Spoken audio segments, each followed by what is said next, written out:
Саламатсыңдар ма балалар?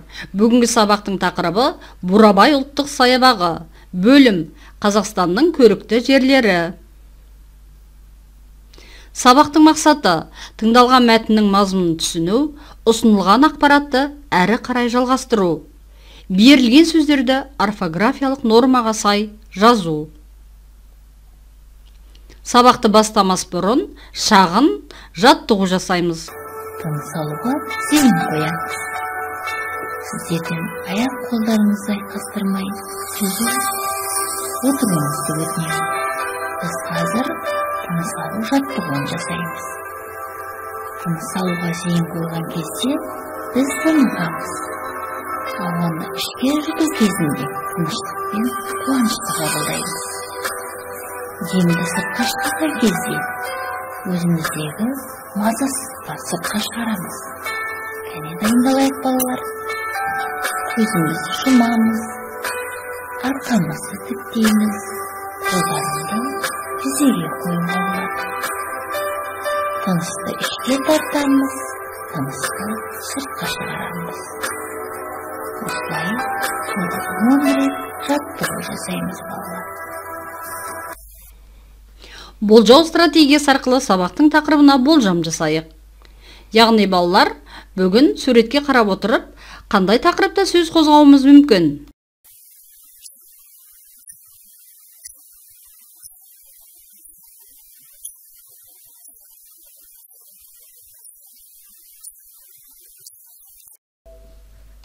Әрине балалар, бүгінгі сабағымыздың тақырыбы Қазақстанның көрікті жерлерінің бірі Бурабай саябағы жайында болмақ.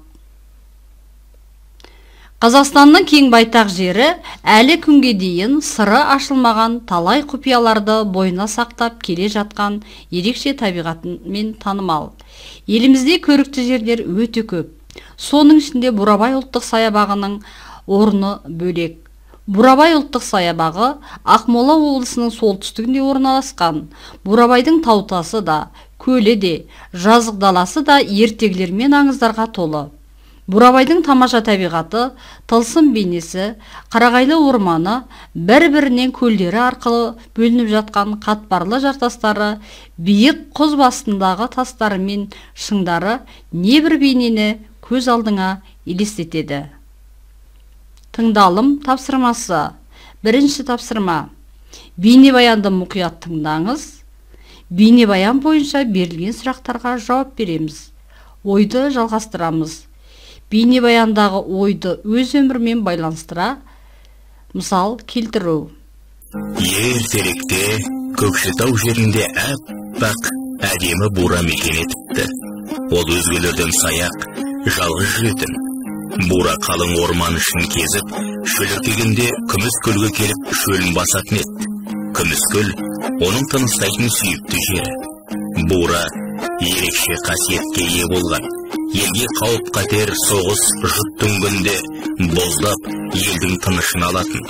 Оның белгісіне үйреніскен халық бураны айрықша жақсы көріп қадірлеген. Күндердің күнінде елге зұлым жау шабады. Бура әдеттегідей белгі беріп, бәрі тығылып үлгеріп, жан сақтап қалады. Бәріне бура себеп екенін білген зұлымдар оның ізінен түсіп, өлтірмек болады. Ну орманда жүрген бура зәлімдерге кез болады. Олардың бірі садағын кезеп, дәл бураның жүрек түсін көздейді. Садағын атып кеп жібергенде, жебе кеуде тұсынан кіріп, өркешінен шығады. Жан дауысы шыға аңырап, боздаған бура зұлымдарға қарай жүгіреді. Атына қамшысын басқан олар бытырай қаша жөнеледі. Бір сәтте бура кері бұрылып, күміс көлге беттейді. Сүйікті мекеніне келіп, жата кетеді. Осылайша жан тапсырады. Мұнан кейін жұрт бұл жерді Бурабай атап кеткен. Жетекші сұрақтарға жауап беру. Бураның ерекше қандай қасиеті болды? Бурабай тау туралы қандай деректер білесіңдер? Өз өмірлеріңмен байланыстыра суретте. Дескриптор. Мәтін мазмұны бойынша ақпаратты анықтайды.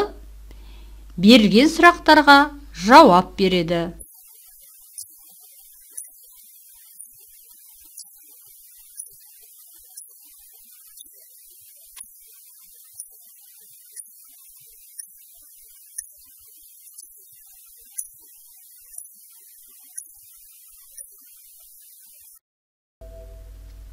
Тілдік бағдар. Тіліміздегі сөздер фонетикалық, морфологиялық және тарихи дәстүрлі ұстаным бойынша жазылады. Фонетикалық ұстаным бойынша сөз бөлшектері қалай айтылса, солай жазылады. Бұл сөздегі қосымшалардың жазылуында ескеріледі. Мысалы, адамдар, ағаштар, қартқа. Күрделі сөз бен сөз тіркестері айтылғанда, олардың кейбір дыбысы өзгеріске ұшырауы мүмкін. Бірақ жазылуда морфологиялық ұстаным бойынша түбірлері өзгермей жазылады. Мысалы, жер көк, айтылуда жер көк. Қоян қолтық, айтылуда қоян қолтық. Тарихи дәстүрлі ұстаным бойынша қазақтың байырғы сөздері бұрын қалай жазылса, қазір де сол қалыптасқан күйінде жазылады.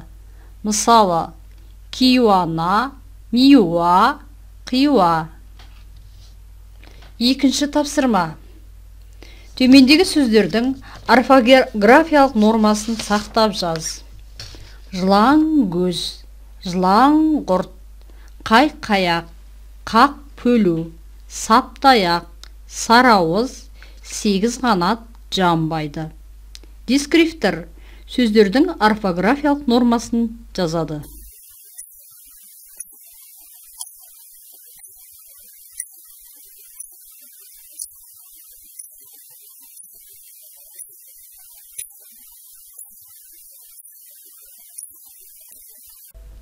Әрине балалар, бұл тапсырманы да дұрыс орындадық деп ойлаймын. Үйге тапсырма. Қазақстанның көрікті жерлері тақырыбында ой толғаймыз. Сонымен бүгін сабағымыз аяқталды. Сау болыңыздар.